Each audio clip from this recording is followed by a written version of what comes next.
Good morning, East Bay. What is happening in Alameda, Contra Costa, and Solano counties? Learn about what's happening in our communities, an in-depth conversation so you know what's going on. We're talking to government, economic, political, nonprofit, and business leaders here in the greater East Bay. I'm Jared Asch, the host of the Capstone Conversation. Welcome to today's episode of the Capstone Conversation. Today, we are joined by Contra Costa County Supervisor Diane Burgis from the East County. She represents the cities of Oakley, Brentwood, Antioch, and a lot of unincorporated county. So, Supervisor, can you please introduce yourself? And did I hit every city in your district? Yeah, we have, those are the cities. There's 18 cities in Contra Costa, but I also have the communities of Discovery Bay, Knightson, Byron, Bethel Island, and then all these unincorporated areas like Marsh Creek, which is out in the Vasco area. And my district goes all the way to Los Vaqueros Reservoir. So it covers a big geography out there. Right. So tell us a little bit more about yourself and how you've gotten to your role. Yeah, I've lived in Contra Costa County most of my life. I went to elementary school in Lafayette, middle school in Walnut Creek, and high school in Martinez.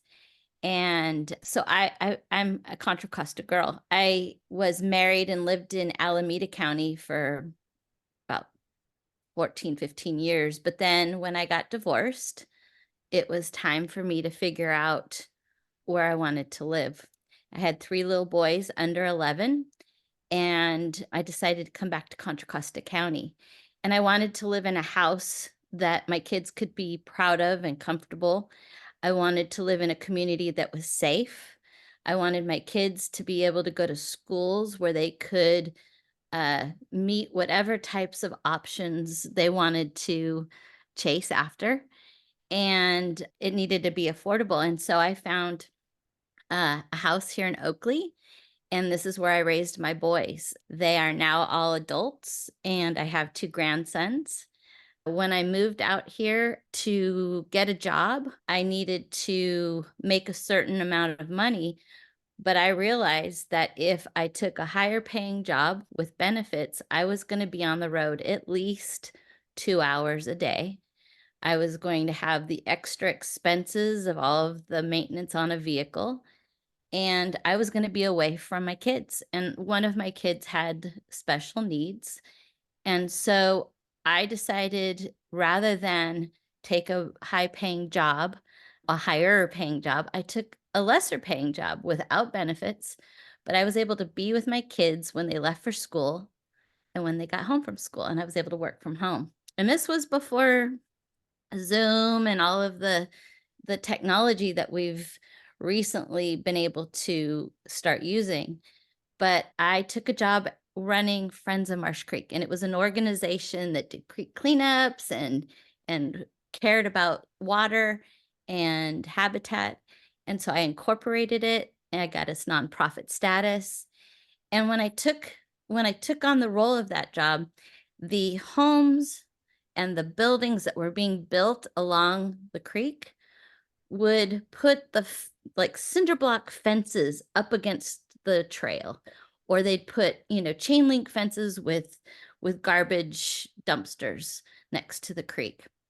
And after, taking on this role and learning how to build bridges, because people were resistant to an environmental group out here. It was mostly ag and a lot of development. Nobody wanted to have to deal with that. But by the time I left, the developers were turning the creek, the houses towards the creek. They were incorporating the trails into the community, and it was now considered an amenity that actually created value to the community. And we were creating thousands and thousands of volunteer hours. I was able to get developers to pay for these restoration projects where we were expanding the channel of the creek so that there was better flood control protection, but also it was creating wildlife habitat and improving water quality. And so on my last day of being the executive director of Friends of Marsh Creek, I was in my waders. I look good in waders. And I was watching salmon swim up Marsh Creek. And that was new because we had a fish ladder and we were creating habitat and the weather was right and all of that. But so because I got good at that and I became a part of the community, I got recognized for it. And I was named Woman of the Year at the state assembly. I was recognized by the county for my watershed work. And about that time, I started getting asked to run for offices. So somebody asked me to run for Oakley City Council. So I did. And I was just kind of getting my feet when I talked to Ted Radke, who had been on the East Bay Regional Park District board for probably 30 years. I don't remember exactly how long, but he was getting ready to retire and he was a Martinez person and he asked me to run for the East Bay Regional Park District. And with all my experience with creeks and trails and open space, it was a great fit. And that's a large ward that goes all the way to Pinole and to Discovery Bay. So it was a really big, ward to run for. And I got elected to that. And then I hadn't been on that board for maybe a year and a half. And Mary Pifo, who was the county supervisor in this area, approached me and said that she was thinking about retiring and would encourage me to think about running. And so I've been asked to run for 3 offices, and that's how I got into the board of supervisors. That's great, and probably not your traditional path where you go from council to the parks to supervisor, but it goes to a unique set of experience. One of the questions I get from my friends not in government and politics, our neighbors, are what is the county's role and responsibility? Talk to us about when they call a supervisor versus city council. What do they do? Let's start there. And I know half our listeners know this answer, but we're going to refresh them. The other half it'll be fresh for, and then we'll dive into more details. Well, I think the first answer of what a county does is I heard Governor Newsom talk about counties a few years ago, and he said a large part of what counties do is what is mandated by the state and the federal government through buckets of money. So that can be anything from, the safety net services to, environmental things, jails, criminal justice. There's all kinds of different things that are funded through the federal and state governments. And then there's the portion of unincorporated areas that we manage similar to what a city would manage. So that's everything from connecting people to services to, maintaining roads, law enforcement. The sheriff provides law enforcement in unincorporated. So the county does a lot of things. And then on top of that, we try to meet the needs of our unique community. And so we kind of come up with things that are unique to Contra Costa. So Contra Costa County has this northern waterfront that was traditionally a lot of industry, and a lot of that has gone away. And Contra Costa has become a community of a lot of residential. Local, or the economist that spoke at our retreat a couple weeks ago said that Contra Costa is the place where people buy houses and then they have their commutes. And I don't buy that. And so, we are leaning in on economic development. There's been a lot of interest in racial equity and social justice. So we recently just started to stand up a Office of Racial Equity and Social Justice.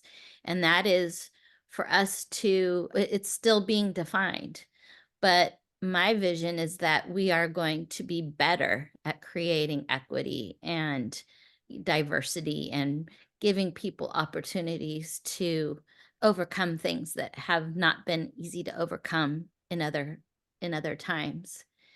So, those are just a few of the things we're investing in here in East County. I was able to secure $1 million over 3 years to invest in nonprofits in East Contra Costa for capacity building, because there was a study, and it was quite a while ago, probably about 10 years ago, but they said for every $10 that was being spent in West Contra Costa, there was only $1 spent in East County.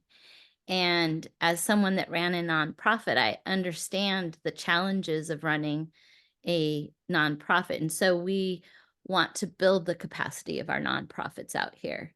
So those are kind of the things that we want to do, that we do on top of all the other things that we're required to do. I've seen some charts in Solano County too recently, and it talks about the nonprofit dollars and just, when you cover all the other counties in the Bay Area, when you get to Contra Costa, it drops substantially. And I'll try to pull up that presentation. And then when you get to Solano, it's almost like it's $140 per thousand people. It's like $143. In Contra Costa, it's like $780. Where in Alameda or Santa Clara, it's in the thousands Yeah. per thousand people, right? So I imagine as you get past the Central County or even the I-80 corridor, that East County just doesn't have the development yet, right? Doesn't have the history in terms of the nonprofits out there Yeah. and the giving So history. I sit on the foundation board for the Family Justice Center, Contra Costa County, and we are also helping stand up the Solano County Family Justice Center. We are working to do that.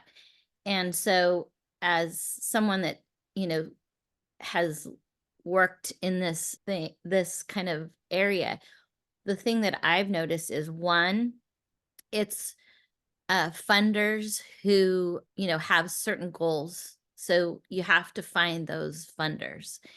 And then you have to have the population. And I think Solano County is still growing, but East County is one of the fastest growing areas in the Bay Area.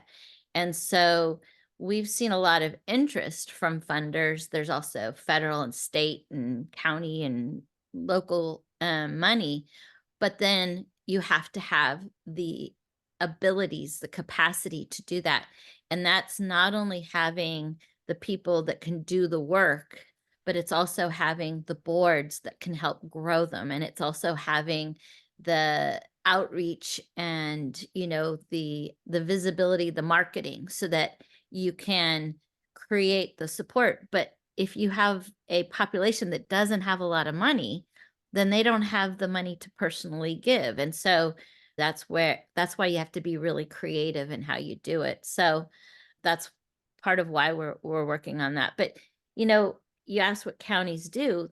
It's some people don't know the difference between a county, a city, a school district, a fire district, water treatment, whatever. All of these agencies, if you look at your property tax bill, you'll see that each of these organizations get a couple cents or a couple dollars for every tax dollar that you're putting out. And then if you look at when you go to buy something at the store and you look at your sales tax, you will see, that if you, look up wherever you're buying things, some of that money, if you're buying gas in Contra Costa, it's going to Contra Costa Transportation Authority. And there's a half cent that's going to the county because we passed Measure X. And then if there's a city that has some sort of tax on there, some of that's going. And so in order to really know who does what, you have to kind of be curious. And if you're not a homeowner, you're not going to see that because you don't, have to pay that property tax. But all of these different agencies have a responsibility, and sometimes they overlap. And so I'm not going to give you an exact answer of who does what and how, but I hope that this makes you curious to ask more questions and to do a little bit of research. Absolutely. So you touched on when you were talking there a little bit about the growth in East County in terms of population. And when you hear from somebody in Pleasant Hill or Fremont, they don't have any more land to do. It becomes infill or building up and rezoning things. In East County, all three of your cities in the unincorporated areas, they still do have land. Mhm. Some of it's farmland, some of it's industrial, but it allows for new growth in housing. Talk about how that's changing the community, the impact, the types of people moving in. So I moved to Oakley 20 years ago. And when I moved to Oakley, there were some old shopping centers from probably the 50s or 60s. There were a lot of, actually, Highway 4 went through Oakley into through Brentwood. And since then, the bypass has been built. There are light signals and businesses and houses that weren't there 10 years ago, 5 years ago. So there's just been an immense amount of growth. And the perception is that it's less expensive out here. So land is less expensive, there's more of it, but it's also more expensive to build here in some ways because the infrastructure is still being put in. So if you're talking about water, power, septic, or not septic, sewage, you've got all of that needs to be brought to those places. So, when you look at unincorporated Contra Costa, you go, oh, well, there's all this land. We should just keep building. Well, there's no electric there. There is no water. There is no sewage. And Contra Costa has a urban limit line. So there's limits on where growth can be. So the cities are, open to, and they've zoned things to build, but they're still catching up on getting all that infrastructure in. On top of that, when Prop 13 was established years ago, the challenge out here in East County was that it was an ag area and they did not anticipate the type of growth that we would have. And so when they put certain percentages of the tax dollars to certain things, that was based on that time. Well, come to now, we weren't giving money to fire. At the time Prop 13 was built or set up, there were volunteer fire agencies out here. There was, only a couple thousand people. And now there's hundreds of thousands of people. There's tons of roads. There's industry. There's, all kinds of stuff. And so that infrastructure was not there. And so we struggled for many years because the fire district out here, a little over a year and a half ago, we had 3 fire stations protecting Discovery Bay, Brentwood, Oakley, Bethel Island, Byron, and Marsh Creek. It was over 250 square miles, almost a third of the whole county, and 150,000 people. 9 people, 3 stations, protecting all of those hundreds of miles of roads and houses spread out. Today, there's 19 people, there's 4 stations, 2 stations about to be built. So we're going to double the amount of stations. We're going to have double, almost triple the number of people actually responding. We're building another station in Antioch. We were able to take the East Contra Costa Fire Protection District, which was a line on your taxes when you were looking at your property taxes, and we were able to take that agency and we got it all cleaned up. And then I was able to persuade my colleagues on the Contra Costa County Fire Board, which is another agency that I sit on with the rest of the Board of Supervisors. And we were able to annex that whole district into Contra Costa Fire. And so today things are better, but that's infrastructure that wasn't there before. And so when you ask about the growth, it's building the houses, it's building the schools, it's building all of the different infrastructure that people expect when they move out here. Right. That's right. The school has to be there to match the houses, and it's Who Yeah. goes first? It's the chicken and egg. Does the school go first, or Yeah. does the population and the housing go first? And Yeah. I pulled up stats just to compare, and I know we're talking a bigger area, but what is today now Oakley in 1970 had 1,306 people. Hmm. In 1990, it had 18,000 people, and today it's got more than 41,000 people, definitely on its way past 50,000 plus Yeah. uh, people. So just astronomical growth out there. Yeah. One of the areas you talked about earlier was people come and live in Contra Costa County, but they don't necessarily work here. You talked about your long commute. It came up with the mayor of Brentwood, Joel Bryant, when he did his podcast episode, is how far do people have to commute? And this comes up even in central Contra Costa County, right?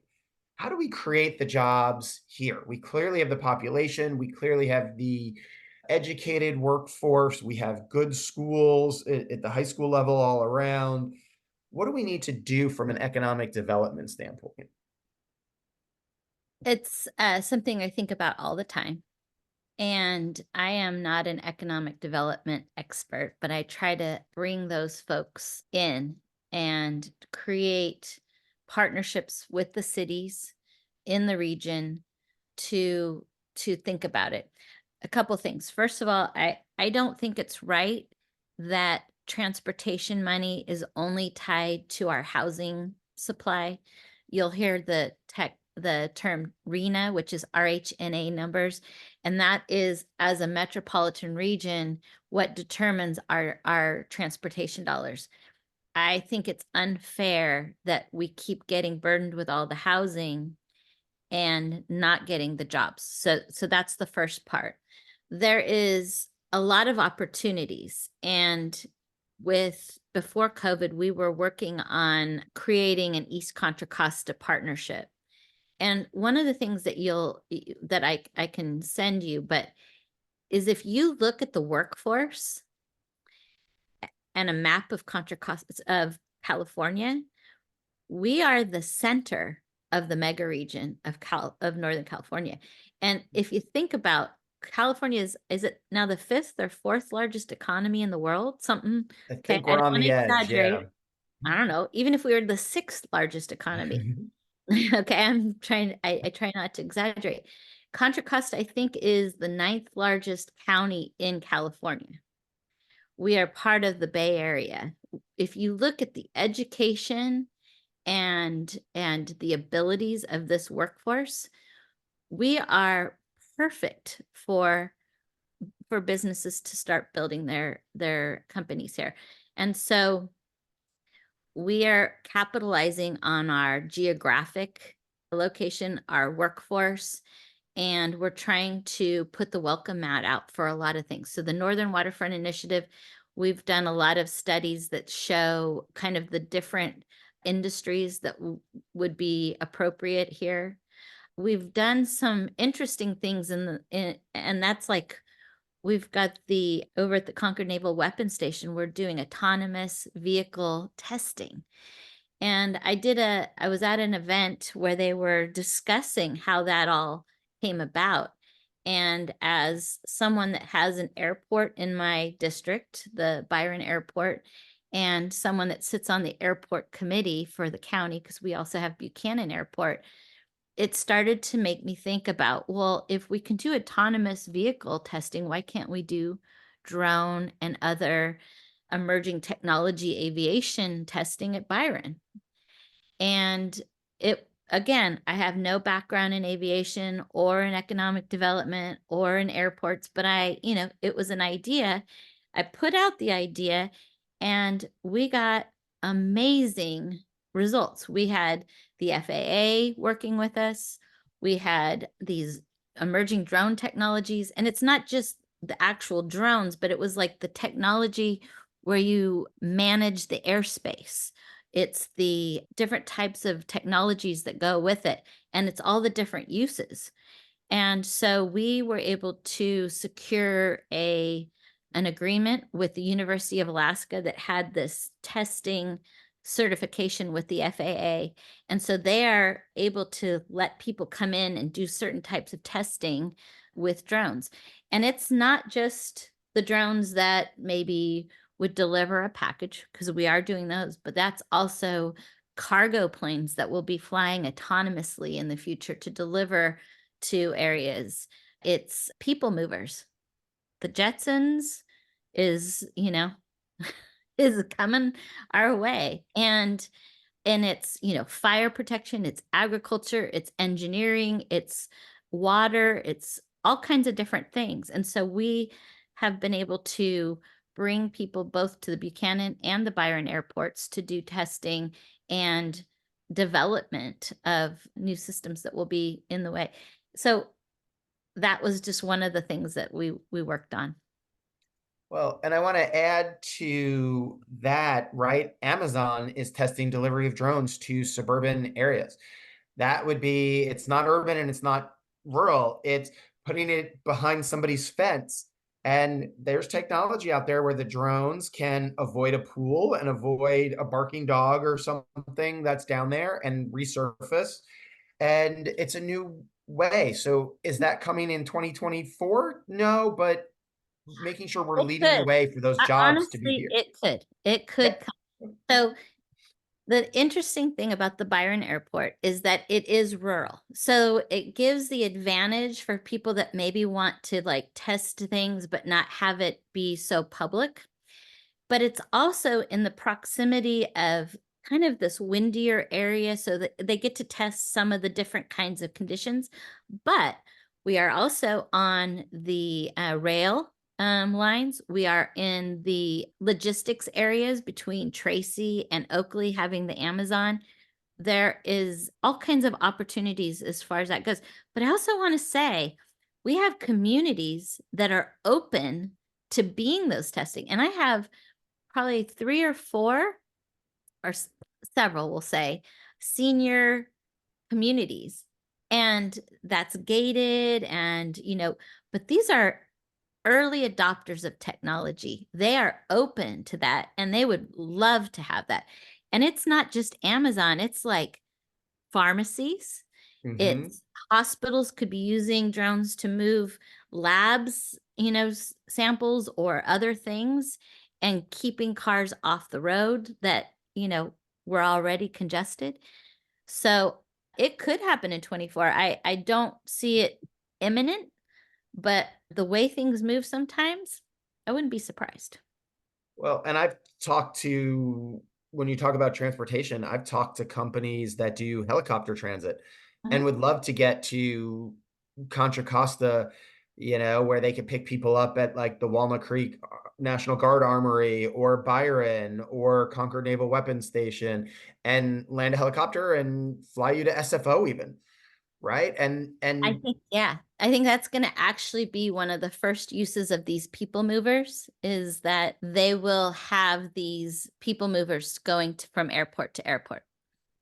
and I am a big fan of the autonomous vehicle testing at Gomentum Station that you were alluding to. And I definitely think there is an economic tie-in to Buchanan Airfield, which is closest to it logistically, and building out an ecosystem. I think CCTA, which oversees that, has barely tapped the surface as they look to expand it for recruiting high paying jobs into that region.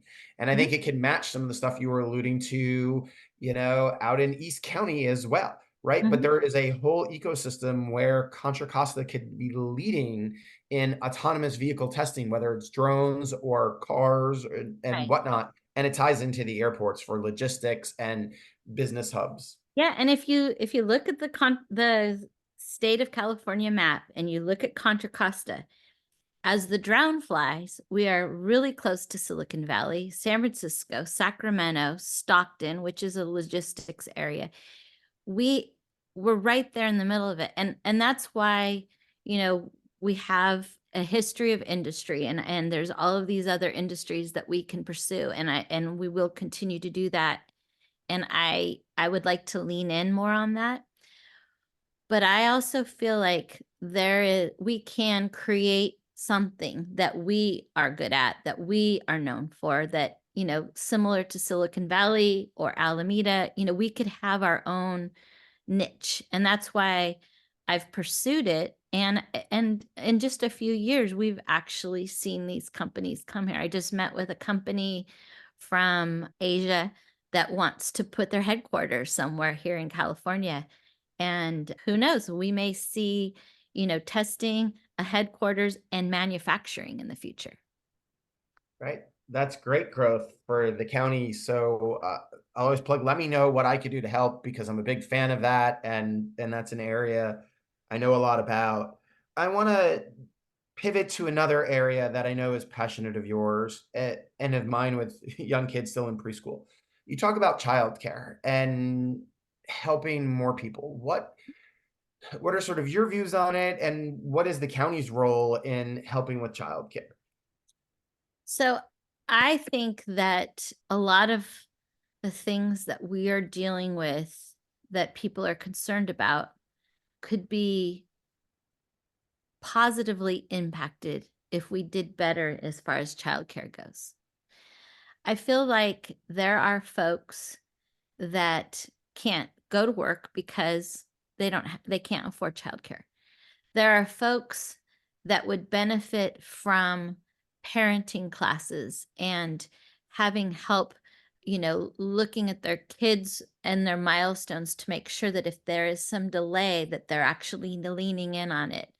I think that, we've talked about the growth in East Contra Costa because so many people have come from different areas. We're still creating a community. And I feel like there is so much to I benefited greatly from a cooperative preschool that I took my kids to when I first started having kids, because I was able to develop relationships with other moms and dads, were doing the same thing, and being able to see all of our kids that were within a certain, a few months of each other, to see all of the developmental milestones. We're able to support each other in the journey of being a parent, and it helped me connect to my community. So I was able to get involved in things. So early childhood, childcare, and programs, I think, are the beginning of helping curb, doing better in school. If our schools are doing well, that's an amenity to a community where people want to go. So if we can make all of our kids more successful, it's great. uh, Having each kid be able to meet their potential means that perhaps we'll curb some of the mental illness or the substance abuse or the cycles of poverty or crime. I feel like if we can get in there early, we can help people avoid some of the things that are really a challenge for the services that we provide as a county. I also think that we don't pay child care providers enough. And so one of the things that I've leaned in on was that, one, we were having a hard time attracting and recruiting child care providers for our Head Start program. And so we created a signing bonus and a retention bonus. And so we're hoping that we're going to be able to create more spots in our Head Start program, and that we're going to be able to attract people that are interested in developing as childcare providers. And I think what I understand is that the schools are having a hard time with recruitment and retention. And so, a lot of people go from, the preschool programs into the higher, the elementary and up. And so I feel like we're helping create a bench for that as well. And I think that's a really good beginning of curbing things for the future and making people more successful and happy and healthy. It's a fine line of balancing act, as somebody who's will be done with preschool for my youngest this year, and been through it. I've seen I've seen how it's hard to keep teachers because of the pay. One, there's just not enough preschools in general, right? They get filled up, especially the good ones. But then there's not enough there's teacher turnover Yep. because for the price that you pay them, they can go become a regular teacher or even a sub and make the same amount of money, and it's a lot less headache than changing the diapers or kids naps and dealing with that. So it's very rewarding work, and at the same time, working parents, especially if you're a single parent, it what's the balance of how much can you pay to increase those wages? So Right. it there's this conundrum that does need to be worked on. Yeah. But I feel like, you know, for those of us that could afford preschool, it is imperative that everybody gets that, because when you put your child into kindergarten and there's a group of kids that haven't been prepared for kindergarten, that makes that job harder for the teacher. Yep. And so if we can lift everybody up, that gives everybody more opportunities. And we want kids to succeed. We need, Contra Costa and California, we're aging. We need a good workforce in the future. We need to prepare them, and we need to make sure that they are healthy, happy, and prepared to learn and enjoy it. And that's what I think early childhood preschool programs do. They get kids ready and they help parents understand how to help their kids be successful. Yeah. I think you said that well. So I appreciate just that perspective and having a community leader that is paying attention to it, because I don't think there's a lot that are. So I appreciate that. Uh, my last question that I ask everybody is, what haven't I asked yet? What should we talk about in the final minutes here? You know, I I think I would say I would request people be more curious. It's so easy to, get information and base everything on just what, people are saying to you or what you're hearing on the news, whatever sources you're getting. And I want people to be more curious. I want people to hold their elected leaders higher. I was listening to something yesterday and they were talking about all these different things that are happening, and someone said, well, that's based everything that we've got set up right now is based on people of good character running for office, people that know, what they're doing. And unfortunately, I don't think we're always getting that pool of people. And so I want you to be curious, and I want you to hold people to those standards that we expect. And I try very hard to do that. And I take this job as it's a privilege. And I hope that we hold people to that level. And I would like to encourage people that have that mindset to run for office, because yeah, it's hard, but we need more people that are even keeled and ready to do the work of the agencies. As we go into election season, I'm please hold people to that higher expectation. I use the term role model. Is this the person I want to show my kids their temperament and behavior and show them respect? Yeah. So I appreciate that sentiment there. So thank you today, Supervisor Diane Burgis from Contra Costa County. Wait, don't leave yet. Hit subscribe. Make sure you get the weekly updates. We have a new episode every Wednesday for stuff happening in the East Bay.